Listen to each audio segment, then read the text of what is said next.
Jerome zongte in a chatuan ro lu tumini beise lang ti la khan request le a he la hi mitam tak saidan chuan thang vungi phua ani an tia han sai lo kila pathian na lom na thu tak nei thang vungi chongtlai khuwa hi mei che upa an thanga ko ran mei che ruai tu ani thina bible le labu chiar thiam chak ema wangin ama to hin jial le chiar zir thiama a han thiam ta ka phei chuan bible chiar tai ma le thri pathian rong bolin reverend liang khaya bial fang po a zui thri na ni he lamang hian lal i suwa mun min siam sak chu lu thei tura thei to pa be a tru zia han tar lang ma sa te te a to pa then to lo na mun chatuan hun nuam tak mai min siam sak tu chu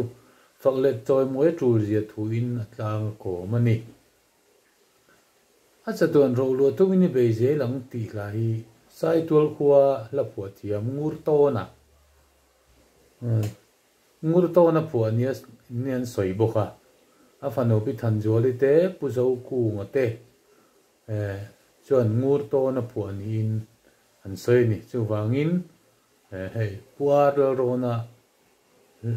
la bu siam mi zo ro tu tia hian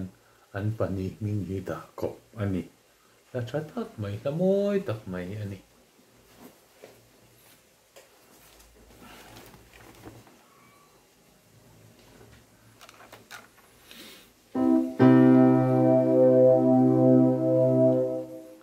chatuan ro luah tumin ni beise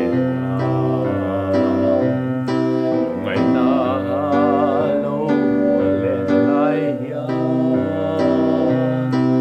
kianga se lang ma che o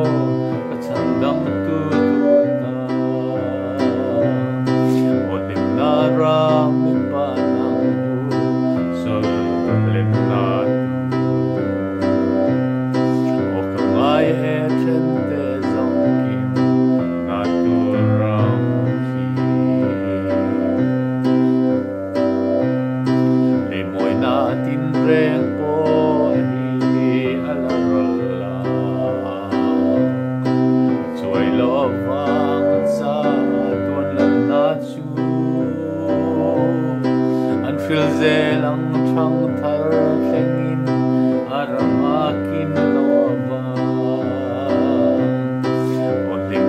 rami panang sol len na o kamai e then te zongkim naturam ki mitamu lo ram nuwa makan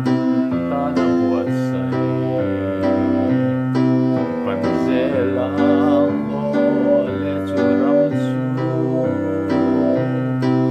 chu mun nge chu mo lo ni kan chatuan in chu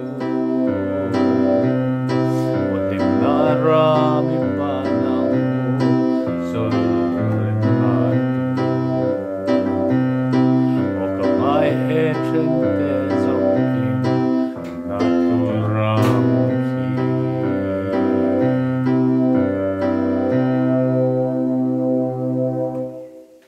ti khan chang thum kan han sa chang lina hian le hlim na ral le mai thin muna cheng te then to lo na ram min siam sak wangin hallelujah chandam tu chu fakhin omzel ro se